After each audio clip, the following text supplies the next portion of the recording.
Hi, we have Peter Tuchman on Modern Wall Street's Trader Talk today to weigh in on the action. Peter, hello. How are you? Good to see you. Good to see you too. Well, the markets opened higher today on earnings and better than expected housing data. But down in D.C., the Trump administration seems to be striking out when it comes to legislation with the latest failure in the health bill.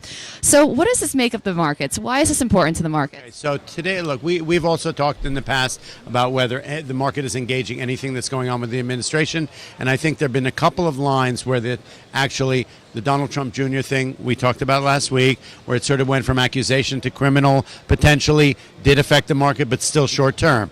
There are people in the wings with shopping lists who are trying to buy things at a discount. So it doesn't feel we've seen any negative follow through. Once again, when the agenda is come into question, we've seen a couple times that there was the Comey thing, then there was the agenda with the health care, there was agenda with regulations and taxes. Whenever he's been really dislodged, the market sort of engages it. There hasn't been a follow through either one. Yesterday, market was down, all right, and it was over the push off on the health care thing, that they don't have the votes. You know, whenever the agenda is really put into question, the market engages it. And, you know, normally you would think that the market would follow through on that, because net at the end of the day, nothing's getting done over there, it seems, right? I mean, it's not even focused on it. We're focused on so much fluff and stuff that's not that important. The fact that the healthcare agenda is not going through right now is a big deal. But the markets now, once again, after yesterday, fluffed it off. We saw a big sell-off in the morning yesterday, down 169. Off that news with healthcare. We saw it off weakness in Goldman Sachs, right? Revenues down 40% on their bond trading and stuff. But, you know, and some of the other banks were down in sympathy. But by the end of the day, we went from a lower left S&P to an all-time close, right? So what does that mean? That means that there's either people are fluffing off the negative news, there are people sitting around with shopping lists ready to buy stocks at any discount possible, that there's just the market itself is too big to fail. Today we closed at a record high in the S&P, and we opened today sort of flattish. We were wondering, are we going to hit resistance at this all-time high level, or are we going to break through? It's not a significant breakthrough, but we are actually running higher. The morning sort of stayed flat, and then there was a bit of a boost about 15, 20 minutes ago. So this market just doesn't seem to go down. You're right. And as we trek higher, it doesn't seem like there's consistency in a specific sector that outperforms. Some even call it this bull market non-trendy. Is this a good or bad thing? Do you agree with that? You know what? We saw a couple of weeks ago where we saw a sell-off in tech. There was that day we also spoke then where you're seeing rotation out of sectors, one into the other, right? And I think on a daily basis we are seeing some of that. I think yesterday there was weakness in banks because of Goldman, and then there was some positive stuff in consumer discretionaries and whatnot. So we are seeing rotation in money.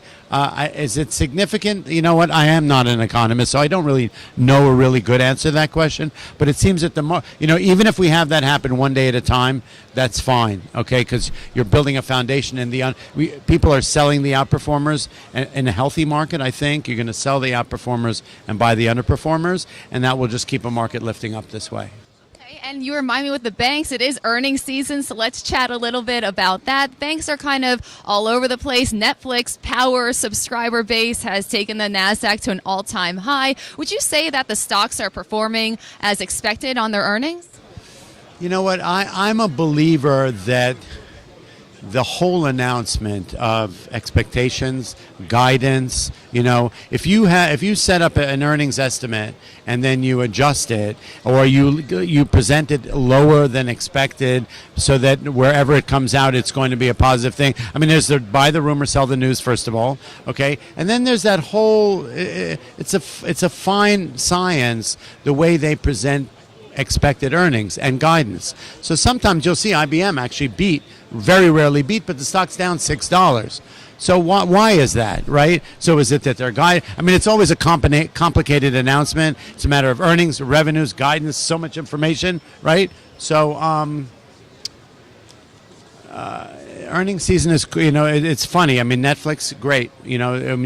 That stock reacts in a big way. Look, high flying price stocks react in a big way, right? You've got the Apples and the Googles and whatnot. A lot of people play that game. around earnings time where they play through options, they play through. There are bettors in the earnings game on the big high-flying stocks, right? Normally on regular stocks, there's not as much option play, but I've seen that people do that. So that's why I think you get those huge moves. But IBM posted better than expected earnings, and it's down 6. What does that mean? Did they buy it up in anticipation, or is there something people are reading into it? IBM has not posted a positive earning thing I think for a long time, and now that they did, it's still down. So you know what, once again, I'm not an economist, and the earning game is a funny one at best, in my opinion. Well, you know what? You are the New York Stock Exchange Einstein, and you are our high flyer. So nice to grab you off the floor, Peter. Thanks for joining me every Wednesday. Give me a bump. Boom.